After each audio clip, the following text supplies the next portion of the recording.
Karena bertemu lalu berjodoh atau karena ada jodoh maka bertemu? Karena ada jodoh maka bertemu. Berapa banyak orang yang bertemu tapi tak berjodoh? Berapa banyak orang yang berjodoh baru sekali bertemu langsung jadi? كانوا قليلا من الليل ما يهجعون وبالأسحار هم يستغفرون. Assalamualaikum warahmatullahi wabarakatuh. Waalaikumsalam warahmatullahi wabarakatuh. Senang sekali kesempatan bisa bertemu dengan guru besar Ustadz Abdul Somad. Barakallah. Saya baru saja menikah. Saya berharap bisa mendapatkan nasihat sedikit mengenai pernikahan, baik yang baru menikah maupun teman-teman yang sudah lama menikah. Sedikit nasihat mungkin Ustadz. Terima kasih. Pertama saya ucapkan barakallahu lakuma wa baraka alaikuma wa jama'a bainakuma fi khair. Barakallahu lakuma, berikan berkah kepada mereka berdua ya Allah. Wa baraka alaikuma, berikan berkah dalam mengharungi kehidupan senang dan susah, lapang dan sempit. Wa jama'a bainakuma fi khair, disatukan dalam kebaikan. Hadis sunnah Nabi Muhammad sallallahu alaihi wasallam. Pertama, mesti difahami bahwa karena jodohlah engkau bertemu, bukan karena bertemu lalu berubah menjadi jodoh. Karena bertemu lalu berjodoh atau karena ada jodoh maka bertemu? Karena ada jodoh maka bertemu. Berapa banyak orang yang bertemu tapi tak berjodoh? Berapa banyak orang yang berjodoh baru sekali bertemu langsung jadi? Tapi jangan gara-gara ini lalu tidak usaha. Nah, ini yang jomblo-jomblo besok nyantai aja. Nanti nggak ada usaha. Bukan pertemuan yang membuat jodoh, tapi jodohlah yang buat bertemu. Makanya harus ada ikhtiar dan usaha. Ini jodoh saya, bahwa saya sudah dikasih air hari ini 2 botol, 1 gelas dengan permen. Ini jodoh saya, rezeki saya ini. Tapi kalau saya tidak berusaha untuk mengambilnya, membukanya, rupanya kosong. Udah ada yang mulai kayaknya. Harus ada ikhtiar. Allah kasih mata, Allah kasih telinga, Allah kasih tenaga, Allah kasih kudrat kemampuan, Allah kasih iradat kehendak. Maka gunakanlah potensi yang ada. Maka pahamilah wahai saudaraku bahwa kalian dipertemukan oleh Allah Subhanahu wa ta'ala. Ini banyak orang sekarang salah jawab. Mas, iya, itu istrinya? Iya. Ketemu di mana? Salah sambung. Maka sejak hari ini katakanlah, aku tak pernah mencari dia, dia tak pernah mencari aku. Allah yang sudah mempertemukan kami. Gitu. Walaupun udah tua, nggak apa-apa. Setelah yakin bahwa itu adalah skenario kehendak Allah, yang kedua, khuliqatil mar'atu min dhila'. Perempuan itu diciptakan dari tulang rusuk yang bengkok. Wajuha a'laha, tulang rusuk yang paling bengkok, yang paling atas. Tulang rusuk yang paling bengkok, yang paling atas. Idza akhazta aqamtaha kasartaha. Kalau kau paksa harus lurus, dia patah. Perempuan ini tulang rusuk yang bengkok. Kalau kau paksa lurus, patah dia. Tapi kalau kau ikut, kau jadi bengkok. Kan susah itu. Kalau diluruskan, patah dia. Kenapa nggak pakai jilbab? Patah dia. Maka pakai lembut lah, pakai jilbab ya. Tak usahlah saya ajari, paham lah kalian tuh. Pandai-pandai. Yang ketiga, man tazawwaja faqad istakmala nisfal iman. Siapa yang menikah, dia sudah menyempurnakan setengah iman. Iman itu 100%. Siapa yang sudah menikah, imannya sudah download 50%. Sisanya bukan menikah lagi. Ini perlu saya luruskan ibu-ibu, karena banyak sekarang jamaah yang sudah pandai menafsirkan sendiri. Sisanya falyattaqillaha fin nisfil baqi, takwa kepada Allah. Setakwa-takwanya anak lajang pemuda jomblo yang belum menikah, imannya baru 50. Sempurnakan dengan menikah. Sebaliknya yang sudah menikah walaupun tidak takwa sudah 50. Tinggal takwa sedikit aja lagi.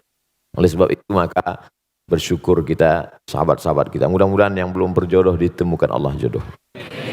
Yang bilang amin yang belum nikah aja.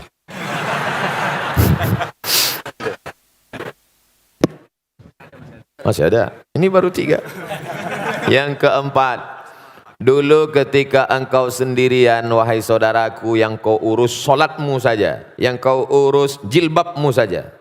Oh, tak pakai jilbab.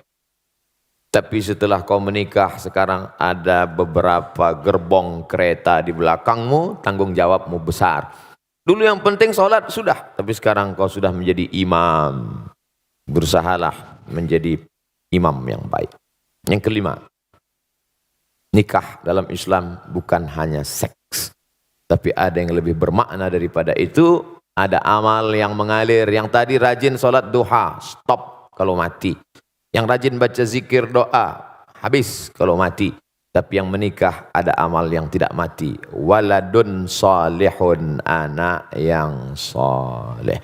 Mudah-mudahan dari kalian berdua dan yang lain-lain diberikan Allah anak-anak yang soleh dan soleh. Amin. Ya Rabbal Alamin. Berikutnya pertanyaan, Amar. Assalamualaikum warahmatullahi wabarakatuh. Waalaikumsalam. Selamat pagi Pak Ustadz. Selamat pagi semuanya. Ketemu lagi kita Pak Ustadz. Kemarin saya pernah bertanya sama Pak Ustadz. Ya. Dan saya tidak pernah bosan untuk bertanya lagi sama Pak Ustadz. Baik. Saya tertarik sekali dengan ceramah Pak Ustadz barusan yang tentang ngerusak diri fisik maupun metafisik. Dan saya mengakui juga dulu, ini juga untuk menjadi contoh untuk semua saudara-saudara di sini. Saya mengakui kalau saya tidak berdaya dengan adiksi saya. Waktu itu saya belum pernah melihat, mendengar, dan salah pergaulan.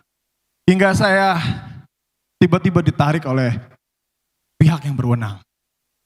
Dan sampai situ saya mulai belajar dan sekarang saya menemu istri saya yang paling cantik, yang sedang hamil, kembar, doain semoga anak kami semoga sehat. Amin. Amin. Amin. Ya Rabbal Alamin. Dan pertanyaannya adalah, adakah ilmu atau aturan Pak Ustadz agar kita tetap bisa istiqomah di jalan yang benar dan baik menurut Islam? Terima kasih. Assalamualaikum warahmatullahi wabarakatuh. Sahabat Nabi SAW yang sudah masuk Islam itu apa yang mereka lakukan? Mereka belajar. Belajar. La ilaha illallah. Tapi lihat pangkal ayatnya. Bukan ujuk-ujuk langsung la ilaha illallah. Fa'lam annahu la ilaha illallah. Berilmu dulu. Kami belajar melalui medsos. Bagus. Tapi hadir tanya. Jangan baca sendiri, dengar sendiri, pahami sendiri, simpulkan sendiri, nyasar sendiri. Harus berguru. Man la syaikhalahu fasyaitanu syaikhuhu. Siapa yang tidak berguru, setan gurunya. Baca Quran aja bisa salah keliru, apalagi memahami isi Al-Quran. Oleh sebab itu yang pertama, belajar. Yang kedua, komunitas. Karena kita amat sangat berpengaruh terhadap lingkungan kita. Kalau punya grup yang mengingatkan kita baca Quran sudah berapa juz.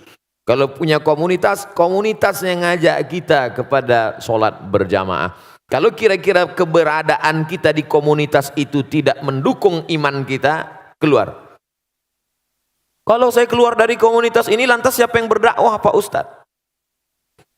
Antum berada di situ mempengaruhi atau dipengaruhi? Jangan-jangan antum hanya tukang pancing yang dilarikan ikan. Menyangka akan bisa memancing ikan, rupanya ikan yang tertangkap ikan paus. Oleh sebab itu maka yakinkan diri kuat. Setelah kuat bisa, baru. Ada periode Makkah, tapi ada periode Madinah Al-Munawwarah. Setelah kuat, yakin, maka komunitas-komunitas yang kira-kira bisa dipengaruhi. Tapi kalau tidak, komunitas yang menguatkan iman kita.